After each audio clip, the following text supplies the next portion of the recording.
अस्सलाम वालेकुम, welcome to my channel. आज मैं बना रही हूँ कैरी का शरबत, बहुत ही सस्ता और बहुत ही मज़ेदार। 2 कच्चे आम लिए हैं मैंने और 1.5 कप चीनी ली है। 2 कच्चे आम को मैंने उबाल लिया है और उसका गूदा बना लिया है। मेरे पास अब 1.5 कप गूदा है, 1.5 कप मेरे पास चीनी है और थोड़ा सा काला नमक है। करना क्या है कि एक ब्लेंडर जग लेकर उसमें ये सारी चीज़ें मैंने शामिल कर दी हैं और थोड़ा सा पानी डालकर उसको मैंने ब्लेंड कर लेना है। चीनी इसमें ज़रा ज़्यादा जाएगी। अगर आपके पास 1 कप मैंगो पल्प है तो आप इसमें 1 कप ही चीनी डालेंगे या फिर उससे भी थोड़ी सी ज़्यादा, क्योंकि कच्चा आम बहुत ही खट्टा होता है। उसको बैलेंस करने के लिए इसमें काला नमक मैंने शामिल किया है।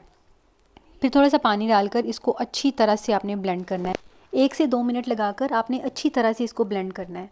फिर आपने एक स्ट्रेनर लेना है और इसको अच्छी तरह से लेना है छानने का मकसद ये है कि ये इसका बहुत ही फ़ाइन टेक्सचर हो जाएगा जब ये एक दफ़ा से स्ट्रेनर के अंदर से गुजर जाएगा। तो आप इसको क्यूब्स बना के भी अपने फ्रीज़र में रख सकते हैं। जब आपने पीना हो आप एक क्यूब निकालें, ग्लास में डालें और ठंडा पानी डालें, उसको एंजॉय करें।